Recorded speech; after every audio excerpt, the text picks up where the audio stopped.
Samassa siirtyy.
Look at that! We have a barrel. And man, that was a lot of work. So the idea was to build a traditional tar barrel and using traditional tools and techniques. I pretty much was able to do that. I used some modern tools and power tools to speed up the process at some points, but I always tried first the traditional way to see how it works, and we end up having a decent barrel. There were some difficulties, and I learned a lot. If you're planning to build something like this, I think I have some tips and tricks for you. And you really have to appreciate those guys who built these barrels in the woods back in the days, using only very simple tools and actually made them tar tight. I'm afraid that this is not water or tar tight. At the beginning it looked like I have pretty good joints here, but when the boards dried we got some gaps there. But of course, if you put water there, the wood will expand and hopefully the gaps will disappear. Anyway, I'm not gonna put water here, so it's not a problem for me. But it would be, of course, nice to be able to build perfect barrels. And obviously, this opening here is not what they used to make when they stored tar here. They just had a small hole here, and both ends were closed. But I want to use this in my garden and store some stuff here, so it's easier when it's made like this. So what did I learn? First of all, using high quality material is very, very important. These boards, it's so much easier if you don't have branches, and even though the log might look perfect outside, and when you split it there's always some branches inside, so you actually need a lot of material, and then you just try to find the best possible parts. And I made these boards a bit too thin. I tried to make this really lightweight, so I get some problems. Traditionally I think the boards have been thicker and also the shape of the boards. I had this model, and I heard that you should make the angle here a bit tighter than it's here, because when you press the boards together the outer part will be really tight. But I guess I made the corner a bit too much sharper, so the structure is not as strong as it should be. So you should be really, really careful with these angles, and then the assembling is so much easier and the barrel is stronger. And then obviously the most difficult part, these rims. It was tough. I mean, at some point I thought that this is not gonna happen.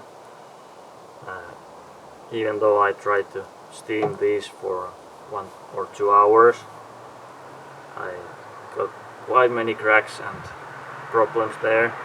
And after all, I was able to make only one traditional rim, which has this specific kind of tie,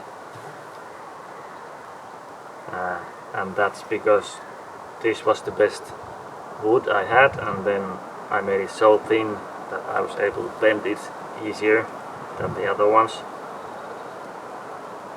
And the other ones I just made a simple lock there and put some wire around, which is okay. I guess it works, but it's not the traditional way to do it.